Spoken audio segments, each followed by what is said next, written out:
শিক্ষার্থী বন্ধুরা সবাইকে স্বাগতম জানাচ্ছি। তো আজকে আমরা যে অধ্যায়টি নিয়ে আলোচনা করব এটা হচ্ছে তোমাদের রসায়ন দ্বিতীয় পত্রের চতুর্থ নম্বর চ্যাপ্টার, চতুর্থ নম্বর অধ্যায়, সেটার নাম হচ্ছে তড়িৎ রসায়ন। তো আগে বলে রাখি যে আগের সিলেবাসে এটি দুটি চ্যাপ্টারে বা অধ্যায় ভাগ ছিল, একটা ছিল তড়িৎ বিশ্লেষণ কোর্স চ্যাপ্টার, একটা ছিল তড়িৎ রাসায়নিক কোর্স চ্যাপ্টার। এই দুইটা চ্যাপ্টারকে একত্রিত করে তোমাদের এই নতুন সিলেবাসে একটা চ্যাপ্টার নিয়ে আলোচনা করা হচ্ছে। তো প্রথমত আমি প্রথমে এই চ্যাপ্টারের কিছু বেসিক কথাবার্তা নিয়ে আলোচনা করব, ইন্ট্রোডাক্টরি আলোচনা, দেন আমরা মূল বিষয়গুলোতে যাবো আস্তে আস্তে করে। তোমরা দেখো যে প্রথমেই আমরা এই নামের অর্থ বা ডেফিনেশন বোঝার চেষ্টা করি যে তড়িৎ রসায়ন বলতে আমরা কি বুঝি। সো বর্তমানে আসলে এই বিষয়টা এত বেশি গুরুত্বপূর্ণ এবং এটা আমাদের প্রাত্যহিক জীবন থেকে শুরু করে আমাদের সকল ক্ষেত্রে এর অবদান থাকায় এই বিষয়টাকে বর্তমানে একটি আলাদা অধ্যায় নিয়ে নতুন সিলেবাসে অন্তর্ভুক্ত করা হয়েছে।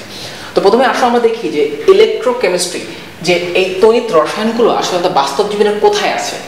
দেখো এই কেমিস্ট্রির এই পার্টটা এতটাই ফ্যাসিনেটিং যে সিম্পল, দেখো এই তোমরা জাস্ট ছবিটার দিকে লক্ষ্য করে দেখো, ছবিটা বোঝার কোনো প্রয়োজন নাই, কিন্তু সিম্পল এই বাক্সই বলতে পারো, এই বাক্সের মধ্যে যে কেমিস্ট্রি বা রসায়নটা ঘটছে এটাই আসলে আমাদের বর্তমান এই সব কিছুর মূল নির্ণায়ক হয়ে উঠছে, স্পেশালি এনার্জি সেক্টরে।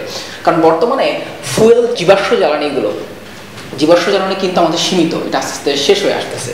সো এই জন্য বর্তমানে সকল বিজ্ঞানীরা যে বিষয়ের প্রতি তারা নজর দিচ্ছেন সেটা হচ্ছে অল্টারনেটিভ এনার্জি, বিকল্প জ্বালানি হিসেবে তারা কি সোর্স ব্যবহার করতে পারেন। তো সেক্ষেত্রে কেমিস্ট্রি যে part, electrochemistry is the right answer to alternative energy, যে বিকল্প জ্বালানি বা বিকল্প এনার্জি সোর্স হিসেবে এই তড়িৎ রসায়নের অবদান কিন্তু ভয়ঙ্করভাবে গুরুত্বপূর্ণ।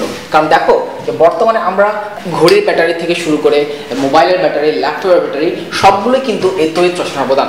অর্থাৎ তোমার ল্যাপটপের যে লিথিয়ামের ব্যাটারি আছে, তোমার স্মার্টফোনের যে ব্যাটারি আছে, এটি কিন্তু তড়িৎ রসায়ন, এখানে কিন্তু রিয়াকশন হচ্ছে, কেমিস্ট্রি ঘটতেছে, যেটা সেই ব্যাটারিটাকে রান করাচ্ছে।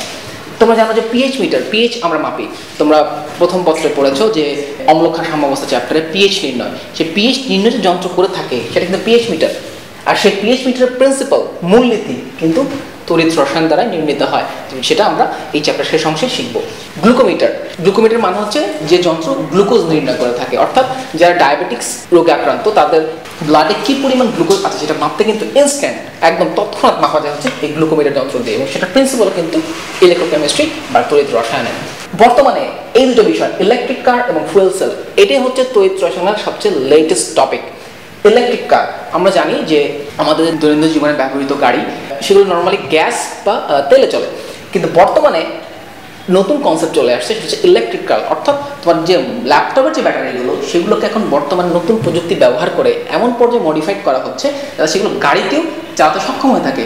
সো বর্তমানে আমার জানার মতে যে এটা সর্বপ্রথম মার্কেটে নিয়ে আসে যে আমেরিকান কোম্পানি টেসলা, তারা এখন মার্কেটে শুধু ব্যাটারি চালিত ইলেকট্রিক কার, পিওর ইলেকট্রিক কার তারা মার্কেটে কিন্তু তা চালু করেছে, এবং বর্তমানে তারা এই পেটেন্টটাকে উন্মুক্ত করে ওপেন সোর্স করে দিয়েছিল। বর্তমানে টয়োটা, নিশান যে বড় বড় জাপানি কোম্পানিগুলো আছে, বড় কোম্পানিগুলো, তারাও কিন্তু এখন এই প্রযুক্তির দিকে ধাবিত হচ্ছে।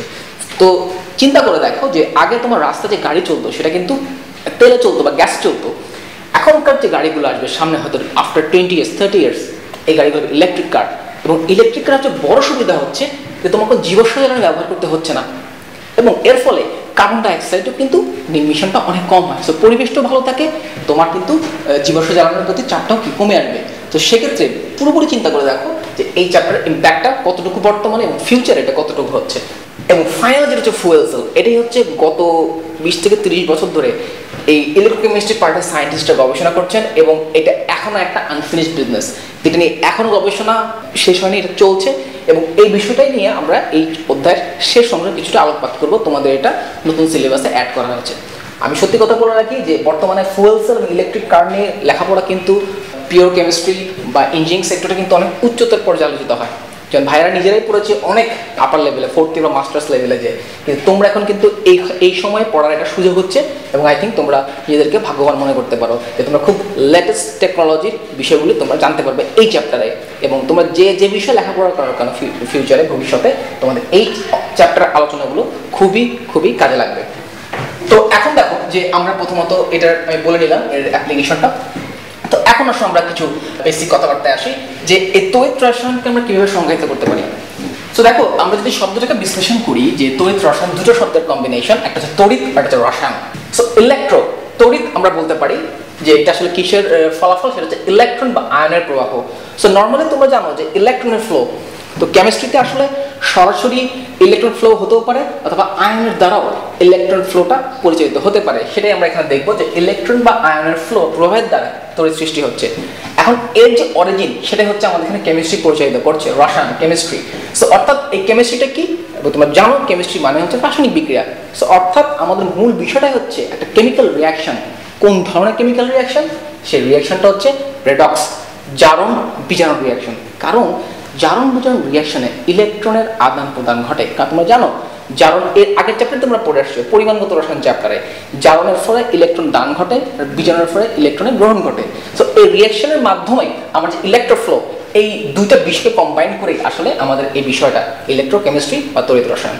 ঠিক আছে, তো এখন এই তড়িৎ রসায়ন চ্যাপ্টারের মূল উপজীব্য বিষয় কি আমরা আসলে দেখবো কিভাবে রিয়াকশনগুলো হয়, কেন হয়, কি জন্য হয়, কিভাবে আমরা রিয়াকশনকে পরিবর্তন করে মডিফাই করে আমরা এই ইলেকট্রো বা তড়িৎকে ডেভেলপ করতে পারি। সো এখন এই তড়িৎ রসায়নের যেহেতু একটা বিশাল বিষয় এবং এই বিষয়টাকে তোমাদেরকে খুবই স্বল্প পরিসরে তুলে ধরা হয়েছে, এজন্য আমি চিন্তা করেছি যে প্রথমত এর কিছু বেসিক কথাবার্তাগুলো বলে নেই যেগুলো বইয়ে আলোচনা করা নাই। যেমন ধরো তোমরা শুরুতে এই চ্যাপ্টারটা পড়তে গেলে একটু ডিফিকাল্টি বা প্রবলেমের সম্মুখীন হবে, তো এই জন্য ভাগ করেছি কি যে তড়িৎ রসায়নের একটা ভাগ করে দিয়েছি যে অ্যাকচুয়ালি তড়িৎ রসায়ন কয় ভাগে আলোচনা করা হয় বা কয়টা ভাগ আছে, কয়টা সেকশন আছে। এর প্রথম সেকশনের সময় দেখো পরিবাহিতা তড়িৎ রসায়ন, প্রথম সেকশন বা ইংরেজিতে বলা হয় কন্ডাক্টেন্স ইলেকট্রোকেমিস্ট্রি। আমি আবার বলছি এর প্রথম ভাগটা হচ্ছে পরিবাহিতা তড়িৎ রসায়ন। সো এই পরিবাহিতা তড়িৎ রসায়নের আন্ডারে যে অংশ তোমাদের বই আলোচনা করা সেটা তড়িৎ বিশ্লেষণ অংশ। সো অর্থাৎ তড়িৎ রসায়নের তিনটা ক্লাসিফিকেশন, পরিবাহিতা তড়িৎ রসায়ন, সাম্যাবস্থা তড়িৎ রসায়ন এবং গতিমত তড়িৎ রসায়ন। এর প্রথম ভাগের যে অংশ তোমাদের চ্যাপ্টারে আছে সেটা হচ্ছে তড়িৎ বিশ্লেষণ অংশ। আচ্ছা, দ্বিতীয় পার্টটা হচ্ছে সাম্যাবস্থা তড়িৎ রসায়ন, ইকুইলিব্রিয়াম ইলেকট্রোকেমিস্ট্রি, এবং এটার কোন অংশ তোমাদের বই আলোচনা করা আছে? তড়িৎ রাসায়নিক কোষ অংশ। সো অর্থাৎ এই অংশ নিয়ে আসলে এই সেকশনটা গঠিত, এই অংশ নিয়ে আসলে এই সেকশনটা গঠিত।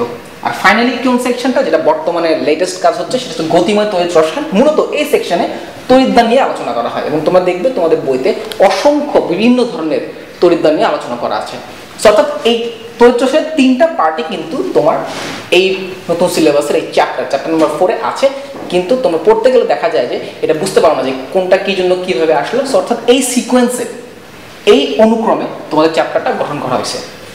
সো এখন দেখো ভাইয়া যে এই চ্যাপ্টারটা পড়তে গেলে আমরা কোন সিকোয়েন্সে পড়বো? ভাইয়া তোমাদের ঠিক একই সিকোয়েন্সে পড়াবো।